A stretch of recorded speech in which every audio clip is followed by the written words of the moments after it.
एक बार फिर से स्वागत है आपका अपने YouTube channel tricky GK point में। यहाँ पर हम लोग आज कवर करेंगे most important MCQ of Uttar Pradesh special, यानी उत्तर प्रदेश स्पेशल के MCQs हम कवर करेंगे यहाँ पर।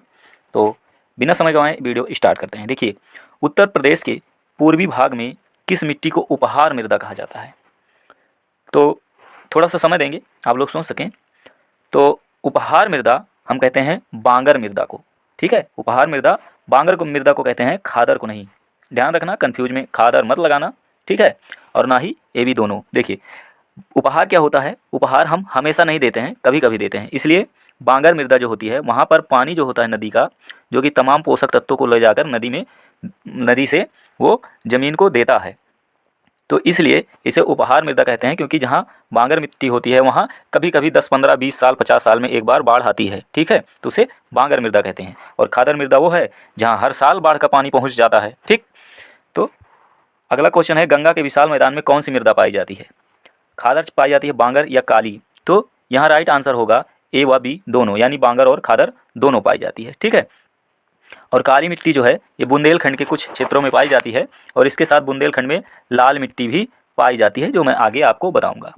निम्न में से किस मिट्टी को मटियार दोमट, नूतन कांप, कछारी आदि नामों से जाना जाता है?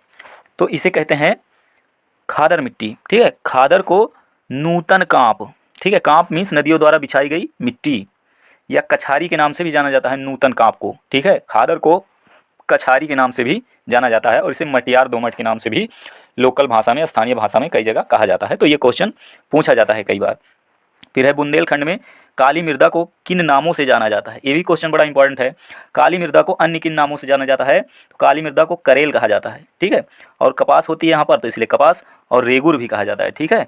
काली मृदा को करेल, कपास और रेगुर के नाम से भी जाना जाता है, ठीक है। उसके बाद लाल मिट्टी उत्तर प्रदेश के किन जिलों में पाई जाती है? देखिए, उत्तर प्रदेश में लाल मिट्टी भी पाई जाती है, जो कि इन सभी जिलों में, सोनभद्र, मिर्ज़ापुर में मुख्यतया, लेकिन झांसी में भी पाई जाती है, ठीक है। झांसी, मिर्ज़ापुर, सोनभद्र में लाल व काली दोनों मृदाएं पाई जाती है, ठीक है। लाल और काली दोनों मिश्रित मृदाएं पाई जाती हैं मिर्ज़ापुर, झांसी, सोनभद्र में, ठीक है। और परवा यानी पड़वा, मार यानी माड़, राकर यानी राकड़, ठीक है, राकड़। और भोंटा मृदा कहाँ पाई जाती है? पूर्वी यूपी, पश्चिमी यूपी, बुंदेलखंड, भावर, तराई में। तो इसका राइट आंसर है बुंदेलखंड। तो बुंदेलखंड की ये सारी मिट्टियाँ हैं, परवा, मार, राकड़ और भोंटा। ऐसे पूछ लेगा ये मिट्टियाँ कहाँ पाई जाती हैं, या इनमें से एक आध का नाम दे देगा और पूछेगा किस क्षेत्र की मिट्टी है, तो आपको बुंदेलखंड लगा के आना है एग्जाम में। निम्न में से कौन अवनलिका अपरदन से सर्वाधिक प्रभावित जिला है? सबसे ज़्यादा प्रभावित की बात कर रहा है आगरा, इटावा, जालौन, झांसी। तो इसका राइट आंसर होगा इटावा, ठीक है। इटावा सर्वाधिक प्रभावित जिला है, जो कि आगरा में भी थोड़ा बहुत इसका प्रभाव है, लेकिन सबसे ज़्यादा इटावा, ठीक है। कौन सी नदी अवनलिका अपरदन के लिए कुख्यात है? सबसे ज़्यादा कुख्यात कौन सी नदी है? यमुना, गंगा, चंबल, गोमती। तो देखिए, चंबल सबसे ज़्यादा कुख्यात है, चंबल के बीड़ वगैरह हैं, ठीक है। और चंबल में ही गंगा जो है वो चंबल नदी जो है इटावा में ही मिलती है यमुना से, तो यमुना भी थोड़ा बहुत जो है अवनलिका अपरदन करती है। तो अगर इन दोनों को ऑप्शन में तीसरा होता कि ए और सी, तो ए और सी हम लोग सही कर देते, ठीक है। जलीय अपरदन से सर्वाधिक प्रभावित क्षेत्र कौन सा है? गंगा का मैदान, या हिमालय का तराई प्रदेश, या बुंदेलखंड का पाठार? पत्थर लिख गया है, पाठार होगा यहाँ पर, ठीक है। बुंदेलखंड का पाठार, गंगा का पूर्वी मैदान। तो इसका राइट आंसर होगा हिमालय का तराई प्रदेश, ठीक है। वैसे तो लग रहा होगा बुंदेलखंड का पठार या वहीं तो जो है ये इटावा उटावा आता है, लेकिन ऐसा नहीं है। हिमालय का तराई प्रदेश जो होता है, यहाँ ज़्यादा मिट्टियाँ जो हैं वह पहाड़ से कट कट के निचले क्षेत्र में यहीं से तो आके जमती हैं। अपने मैदान का निर्माण तराई प्रदेश की मिट्टियों को काट काट के नदियाँ लाती हैं, तभी तो अपना मैदान बनता है गंगा यमुना का। तो इसलिए तराई का प्रदेश यहाँ सबसे ज़्यादा जलीय अपरदन होता है, ठीक है। तो इसका राइट आंसर होगा हिमालय का तराई प्रदेश, ठीक। फिर प्रदेश के सर्वाधिक क्षेत्र पर कौन सी मिट्टी पाई जाती है? बहुत बार क्वेश्चन पूछा जाता है। तो दोमट मिट्टी, जलोढ़ दोमट या बलुई दोमट ऐसे आपको देगा, जो कि लगभग 43% के आसपास पाई जाती है, ठीक है। इस चीज़ को थोड़ा ध्यान रखना। और फिर कुछ वन लाइनर फैक्ट हैं जिन्हें हम फटाफट देखते हैं। और अगर आपने अभी तक चैनल को सब्सक्राइब नहीं किया है तो आप सब्सक्राइब कर लीजिए, ठीक है। थोड़ा सा सपोर्ट करने का कष्ट करें। प्रदेश में वायु प्रदूषण से सर्वाधिक प्रभावित क्षेत्र है पश्चिमी उत्तर प्रदेश। आपको पता होगा पश्चिमी उत्तर प्रदेश में अपना क्या आता है? राजस्थान। तो राजस्थान की बलुई मिट्टी वहाँ पर होती है, तो इसलिए जो है पश्चिमी उत्तर प्रदेश जो है सर्वाधिक वायु अपर्दन होता है और कहाँ होता है, आगरा और मथुरा में। यही आगरा मथुरा जो हैं अपने उधर जुड़े हुए हैं राजस्थान से। ठीक, प्रदेश में किस प्रकार का अपर्दन अधिक होता है, तो प्रदेश में सबसे ज़्यादा जलीय अपर्दन होता है। ठीक है, किस अपर्दन को किसान की मौत कहा जाता है, परत अपर्दन। देखिए खेत का जो ऊपरी परत जो उपजाऊ मिट्टी होती है ये बह जाती है, इसलिए किसान की सारी खाद और सारे उर्वरक बह जाते हैं, इसलिए इसे परत अपर्दन कहते हैं। उत्तर प्रदेश को कितने पारिस्थितिकीय क्षेत्रों में बांटा गया है, पारिस्थितिकीय क्षेत्र की बात किया जा रहा है। पारिस्थितिकीय क्षेत्र अगर आएगा तो 20 लगाना है।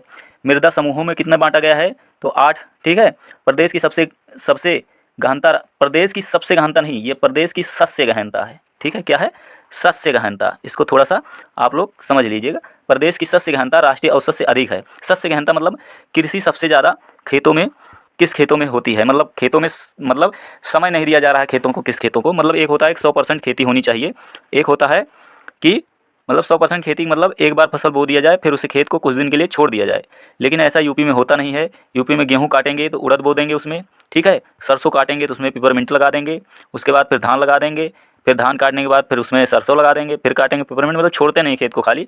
इसलिए यहाँ सस्य गहनता 162% है। कितना, 162% सस्य गहनता है उत्तर प्रदेश में, जो कि राष्ट्रीय औसत से अधिक है। तो 162, कभी कभी डायरेक्टली पूछ लेता है कितनी सस्य गहनता है उत्तर प्रदेश में, तो 162 लगाना है। उसके बाद प्रदेश में कितने कृषि जलवायु प्रदेश हैं, कृषि जलवायु प्रदेश पूछेगा या सस्य जलवायु क्षेत्र पूछ लेगा या सस्य जलवायु प्रदेश पूछ लेगा तो जलवायु वाली बात आएगी तो 9 लगा देना। ठीक है, और पारिस्थितिकी वाली बात आएगी तो 20 लगाना। उसके बाद मृदा समूह आएगा तो 8 लगा देना। ठीक, कन्फ्यूजन मत रखना। लंगड़ा आम मुखिया पैदा होता है, मुखिया मतलब मुख्यतया, लंगड़ा आम मुख्यतया कहाँ पैदा होता है। ठीक है, लंगड़ा आम मुख्यतया वाराणसी में होता है। इसके लिए ट्रिक है बनारसी लंगड़ा। ठीक है, बनारसी लंगड़ा, ये कभी कभी पूछ लेता है।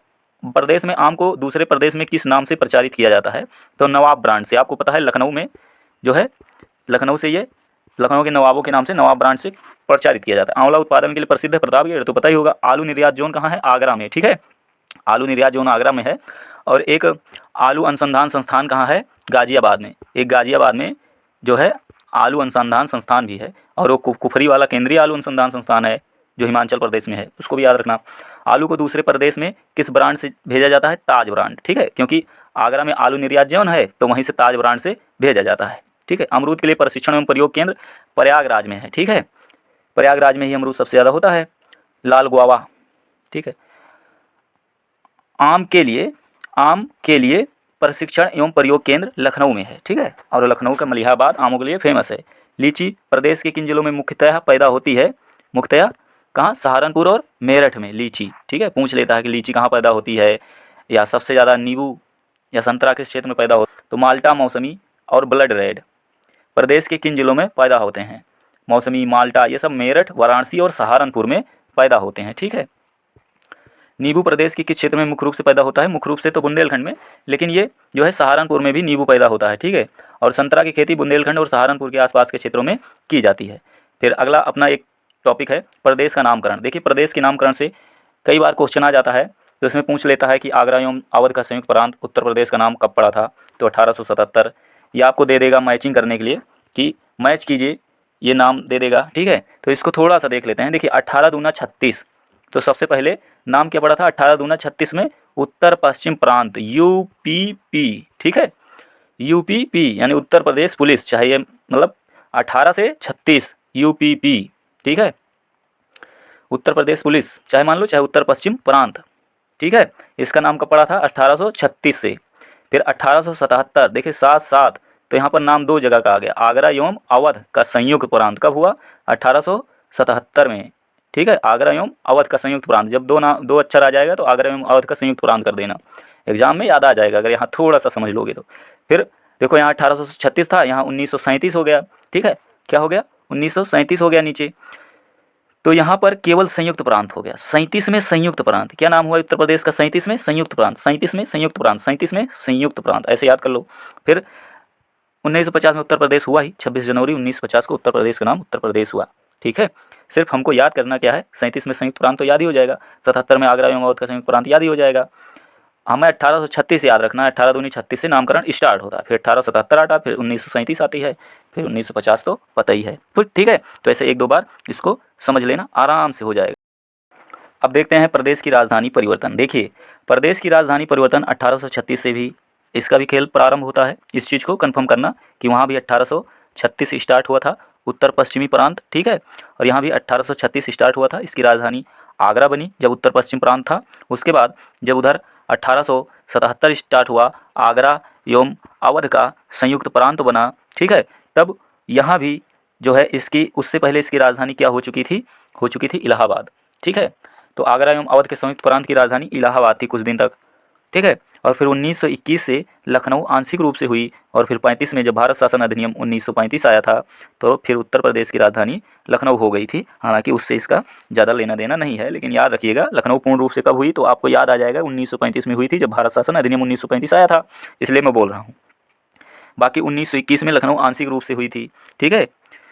उस समय भारत में असहयोग आंदोलन चल रहा था, ठीक है, जब चौरी चौरा घटनाकांड 1922 में हो गया था। तो लखनऊ आंशिक रूप से राजधानी बन चुकी थी असहयोग आंदोलन के टाइम। फिर 1858, आपको पता होगा 1858 में 1 नवंबर 1857 में क्रांति हुई थी। उसके बाद 1858 में लॉर्ड कैनिंग जो भारत का वायसराय बना पहला, उसने महारानी विक्टोरिया का घोषणा पत्र इलाहाबाद में ही पढ़ा था, और वहीं से इलाहाबाद उत्तर प्रदेश की राजधानी बनी है, ठीक है, 1858 से, ठीक है। इस चीज़ को थोड़ा सा रिलेट करोगे तो याद आ जाएगा। बाकी वीडियो यहीं पर समाप्त होती है, और अगर आपने अभी तक चैनल को सब्सक्राइब नहीं किया है तो दोस्तों सब्सक्राइब जरूर कर लेना। यकीनन आपको हेल्पफुल वीडियो ही प्रोवाइड कराऊंगा जो कि आपको एग्ज़ाम में मदद करेगी। तो वीडियो अच्छी लगी हो तो लाइक ज़रूर करिएगा। मिलते हैं नेक्स्ट वीडियो में किसी इंपॉर्टेंट टॉपिक के साथ। धन्यवाद।